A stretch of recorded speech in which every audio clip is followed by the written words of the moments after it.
Okay, so Kidzo, quite interesting actually. They're a dynamic production duo composed of high school friends, Houdini and Notorious. Yes, they're with me right now. Together, they're just committed to fostering local talent, as we can see from their work with Afrobeat artist Victony, who just released a brand new body of work called Stubborn. Now, if you've listened to that album, you know it is just the truth. It is the truth. If you haven't listened to Victony's new album, well, I think you should. I have a couple of faves. You can start with Pier 46.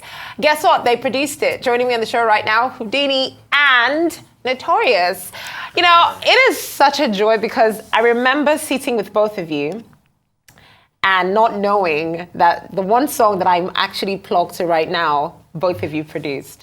So, first of all, you're welcome to the show. Thank you. Thank you for having us. Absolutely. How do you both work as a team? I'm going to start with you, Houdini, because you're right beside me. How do you work? I've never met a production duo, quite honestly. So how does it work for both of you?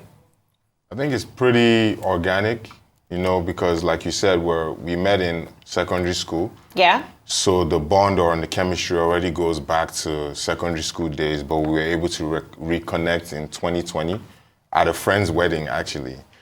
And we've just been collaborating since then, and the synergy and the... At a friend's wedding? Yes. Oh, that's interesting. That's interesting. Okay, so, and then the synergy just kind of like... Built on from there, and the trust. Because I like that. Trust is very important in a production duo. You have to respect each other's opinions and each other's creative taste, and we believe that we both have a high level.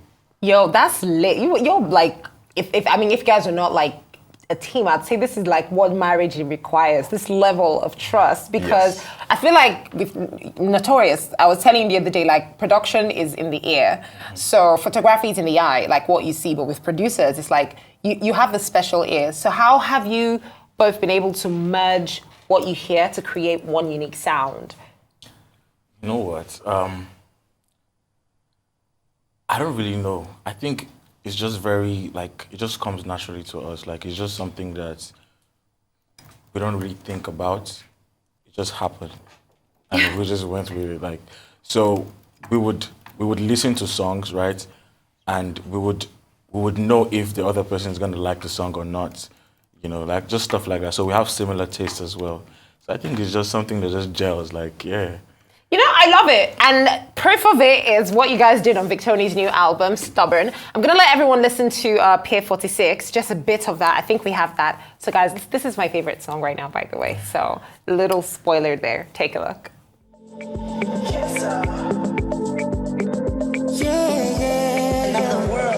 Favorite tracks on the album, Pier 46. So I was going to say that one thing I love about what the work you both did on that track is it has this Igbo thing. I don't know if it's an Igbo sound, but there's something that just gives me... You know how, for instance, with the cavemen, they have this... I don't know how to describe it. Percussion. Yeah, with the percussion. That's what it's called. I love that. I think that's something that really stood out for me. What was it like producing that track?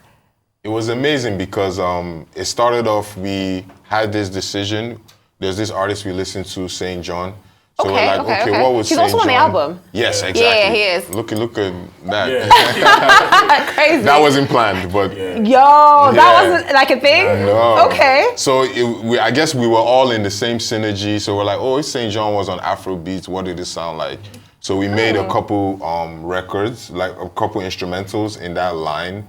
Then we had met Vic in LA, and he was like, okay, play us some stuff you've been working on. So we played that beat specifically, and he was like, wow, this is really unique. Then his idea was like, okay, what would Billie Eilish do if she was on this record? It's the goodness, it makes me want to cry. It's the intentionality behind, that's really thought out. Because that is, I can feel you on that. I can feel that if Billie Eilish were to jump on this, and it's so quiet.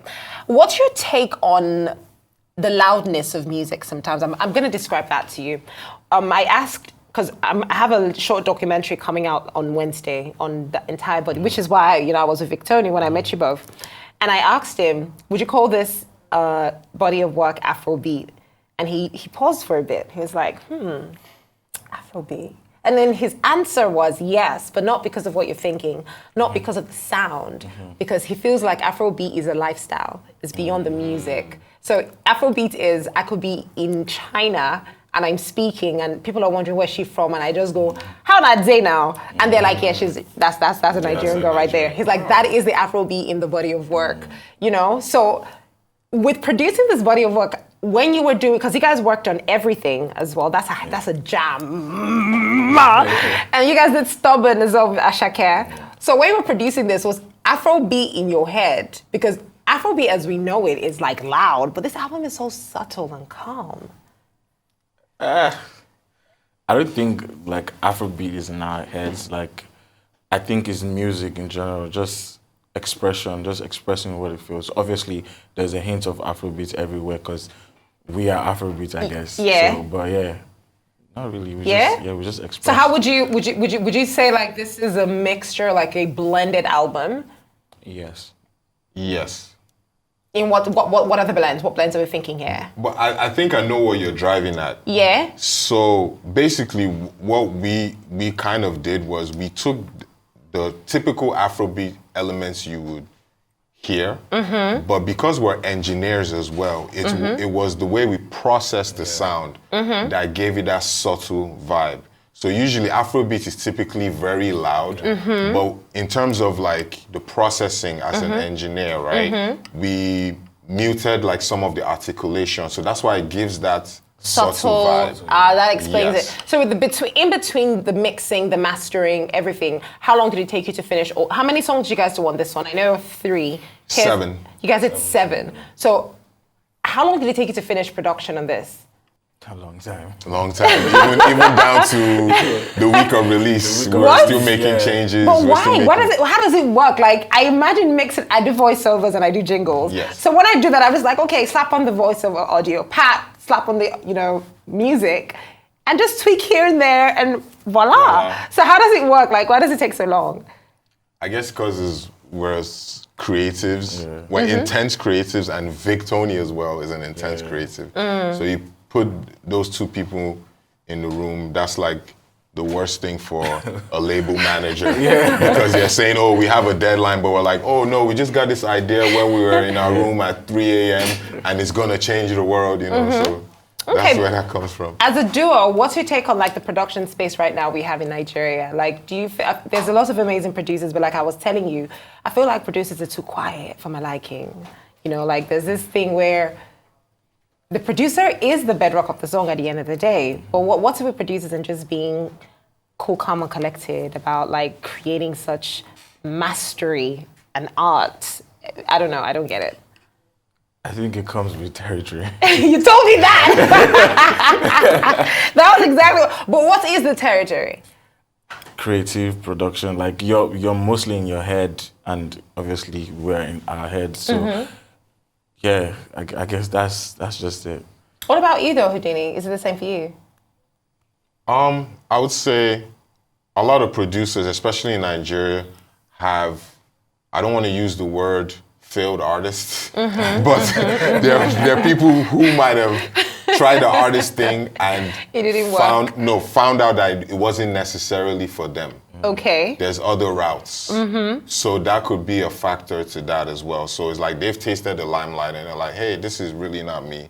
I'd rather be that person in the background coaching this artist and making sure this artist's vision has been brought to life, It's kind of like, for lack of a better term, like a first lady or vice president type of thing, Yeah, like a support system type of thing. Do you think like we're getting to a point where like producers are almost like phasing out, where there's becoming a blend where artist is now both artist and producer? Is that even possible?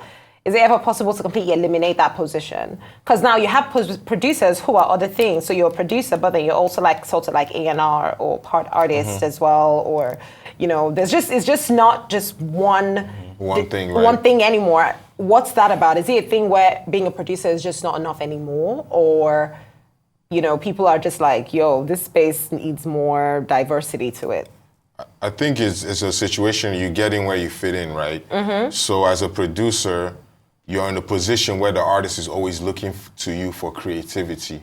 Yeah. So for example, we have a lot of friends that they started off producing, but the artist wanted to go on tour and was like, "Hey, can you DJ?" And if you have that skill set, you can You're a just jump in. DJ. Yeah. You are a DJ. I think like that kind of makes sense though, because I don't like DJs, and I'll tell you why. They just kind of kill my vibe. Like, you know when you're in the party and you're trying to have a good time, but the DJ is just not getting it. It can be the most frustrating thing You know ever. what? So from a DJ's point of view, right? Yeah.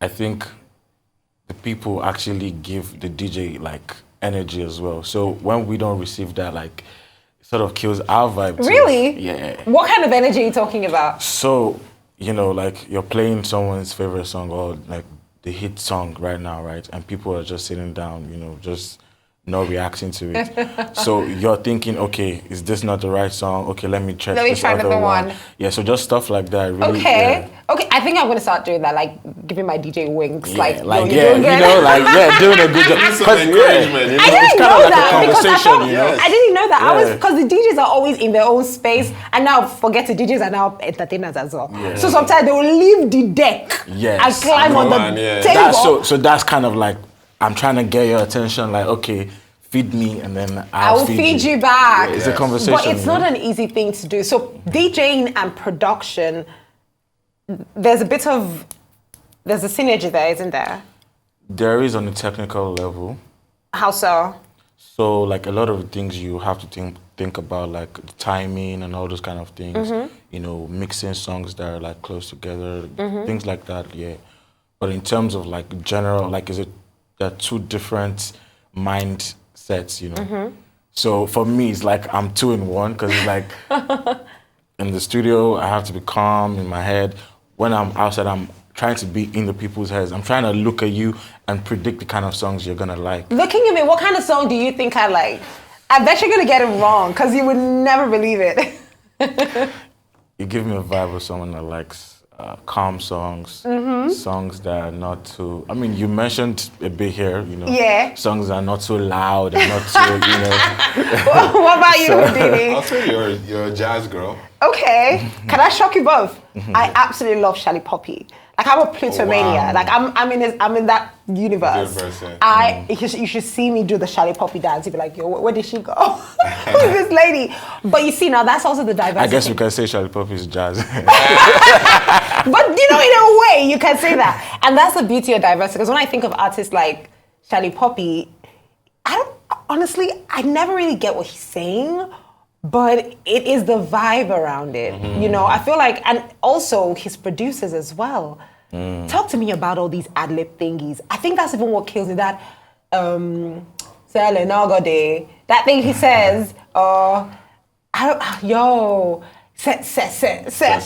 things, you know? And you know, you have all these artists doing the same thing as well. For instance, the song I played earlier, Rema's that song, the amount of ad-libbing in that song, does that make you work harder as producers when an artist is like an ad-lib god?